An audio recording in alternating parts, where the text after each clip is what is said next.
日本は何位でしょう？この間ニュース読んだ時点では確か5位だったと思います。はい。すみさんも？これはどうしてもこれは難しいけど、意外と20位ぐらい上の方。そう、正解はね、野村さん、第5位です。4位のロシアに次いで日本は第5位。十分上位ですよね。しかも人口1人当たりの排出量を見ると、日本は中国より多いんです。これ知ってましたか？まずは私たち一人一人がこういった現状や世界の足並みを知ることが大切ですよね。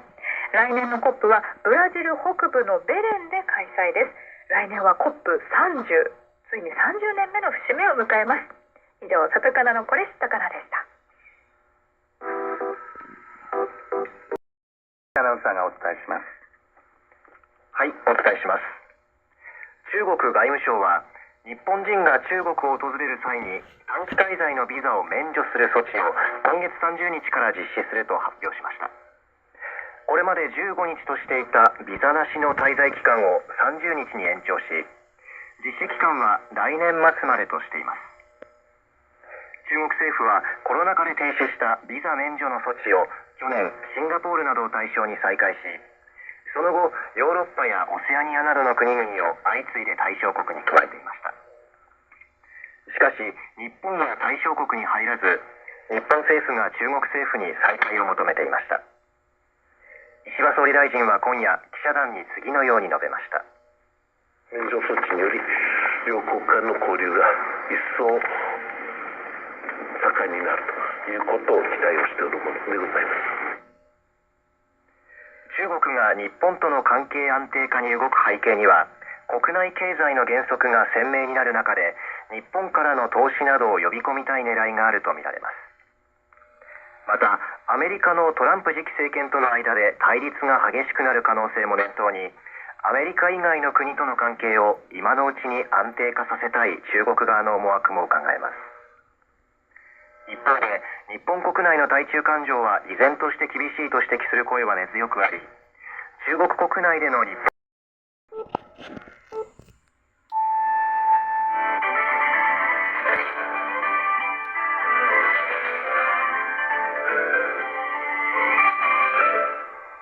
Hello and thanks for tuning in to NHK Newsline. I'm Yoshio Gaswara. The peacekeeping chief of the United Nations is sounding the alarm over the Israeli offensive in Lebanon. He spoke about the situation in an interview with NHK in Tokyo. There are diplomatic efforts. We support them. We hope that they will lead very soon to a ceasefire and a return to the negotiating table, because we believe there is no military solution. The current hostilities have massive impacts in terms of losses of life, displacement, destructions. No UN Under-Secretary General for Peace Operations Jean-Pierre Lacroix says such aggression needs to stop. Last week, he visited the headquarters of the UN Interim Force in Lebanon. It's engaged in a peacekeeping mission in the country's south. The Israeli military last month wounded some UN peacekeepers while conducting a ground offensive in the region. Lacroix says the peacekeepers are preventing the situation in Lebanon from becoming catastrophic or completely chaotic. Lacroix added that Japan is one of the most important countries supporting UN peacekeeping operations. He noted that it's providing officers and financial aid. Lacroix said Japan's role is more critical than ever, particularly in a very difficult international environment. Survivors of the 1945 atomic bombing of Hiroshima have continued their campaign for nuclear disarmament as their group prepares to receive this year's Nobel Peace Prize.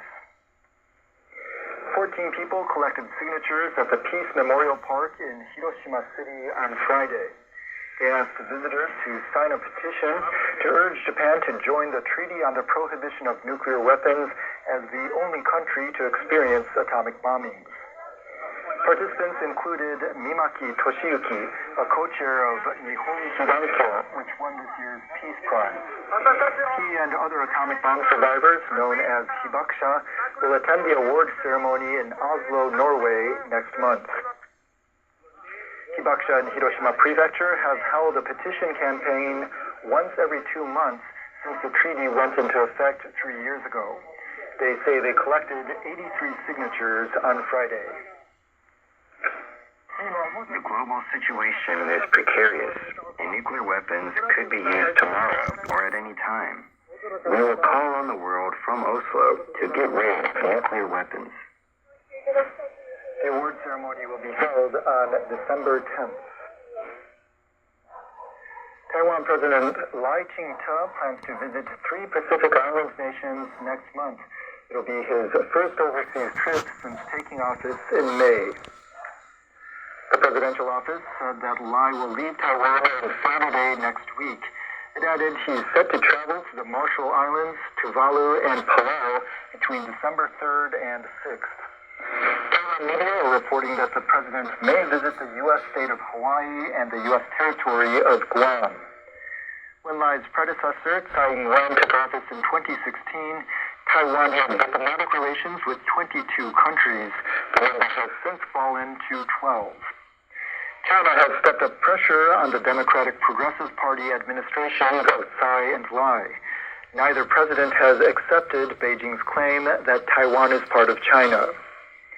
The Chinese military has repeatedly conducted large-scale military exercises around Taiwan. Observers say Lai's upcoming trip could prompt Beijing to further increase pressure on Taiwan. Now we have more stories from the Asia Pacific. Kasang in our Bangkok studio.